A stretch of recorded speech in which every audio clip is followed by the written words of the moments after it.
بسم اللہ الرحمن الرحیم۔ محترم ناظرین السلام علیکم۔ اس ویڈیو میں ہم حضرت یحییٰ علیہ السلام کے قاتلوں کی سزا اور ظالم بادشاہ وقت نصر کی عبرتناک انجام کے بارے میں بتائیں گے۔ حضرت امام جعفر صادق علیہ السلام فرماتے ہیں کہ بے شک اللہ تعالیٰ جب ارادہ کر کے اپنے اولیاء اور دوستوں کا انتقام لے تو وہ اپنی بدترین مخلوق کے ذریعے ان کا انتقام لیتا ہے، جیسا کہ اس نے یحییٰ بن زکریا علیہ السلام کا انتقام وقت نصر کے ذریعے سے لیا۔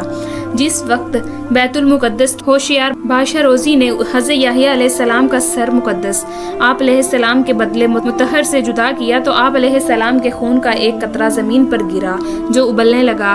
اس کے اوپر جتنی بھی مٹی ڈالی جاتی تھی وہ جوش مار کر مٹی سے باہر نکل آتا اور وہاں پر مٹی ڈالتے ڈالتے سرخ رنگ کا ایک تیلا بن گیا، لیکن خون کا ابلنا بند نہ ہوا۔ اس واقعے کو زیادہ عرصہ نہ گزرا کہ اس زمانے کا ایک باغی شخص جس کا نام بخت الناصر تھا، جو ایندھن بیچنے کا کام کرتا تھا، نیز آوارہ گرد اوباش قسم کے لوگ اس کے دوست تھے، اس نے ان لوگوں کو ساتھ ملا کر شورش برپا کی اور وہ جہاں پر جاتے قتل و غارت کرتے، حتیٰ کہ وہ بیت المقدس پہنچے، اس پر قبضہ کر لیا اور وہاں کے ظالم حکمرانوں کو بدترین طریقے سے موت کے گھاٹ اتارا۔ وقت نصر نے وہاں پر وہ سرخ ڈھیلا دیکھا تو پوچھا کہ یہ ڈھیلا کیسا ہے؟ ان لوگوں نے کہا کہ کچھ عرصے قبل اس علاقے کے بادشاہ نے حضرت یحییٰ علیہ السلام کو قتل کیا اور آپ علیہ السلام کا سر بدن سے جدا کیا۔ آپ علیہ السلام کا خون زمین پر گرا جو ابلنے لگا، اس کے اوپر جتنی بھی مٹی ڈالی گئی وہ بند نہ ہوا۔ آخر کار یہاں پر سرخ رنگ کا ٹیلا بن گیا، لیکن پھر بھی ابلنے سے بند نہیں ہوا اور اسی طرح ابل رہا ہے۔ وقت النصر نے کہا میں اس ٹیلے پر اس قدر لوگوں کو قتل کر دوں گا کہ خون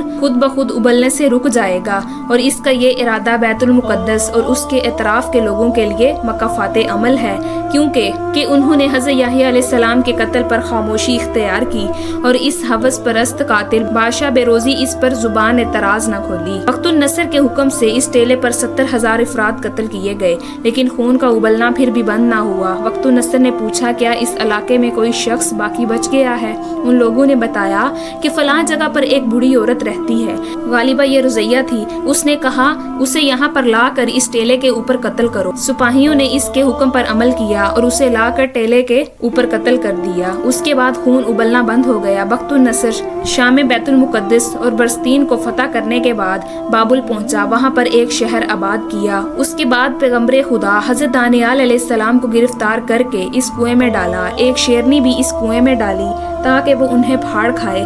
وہ شیرنی کنویں کی گیلی مٹی کھاتی رہی اور حضرت دانیال علیہ السلام کو اپنا دودھ پلاتی رہی۔ ایک مدت کے بعد اللہ تعالیٰ نے ایک پیغمبر پر وحی نازل کی کہ فلاں کنویں پر جائے اور حضرت دانیال علیہ السلام تک کھانے پینے کا سامان پہنچائے۔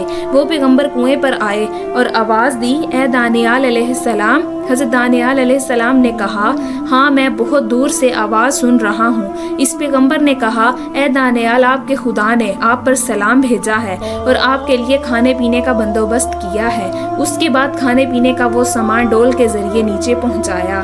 حضرت دانیال علیہ السلام نے خدا کی حمد و ثنا کی اور بے حد شکر ادا کیا۔ اسی زمانے میں بخت النصر نے عالم خواب میں دیکھا کہ اس کا سر اہنی اور پاؤں تانبے کے اور سینہ سونے کا ہو گیا ہے۔ جب وہ بیدار ہوا تو اس نے ستارے شناس لوگوں کو حاضر ہونے کا حکم دیا اور کہا میں نے نیند کے عالم میں ایسا خواب دیکھا ہے۔ ستارہ تناش لوگوں نے کہا جو کچھ تم نے خواب میں دیکھا وہ بیان کرو تاکہ ہم اس کی تعبیر بیان کریں۔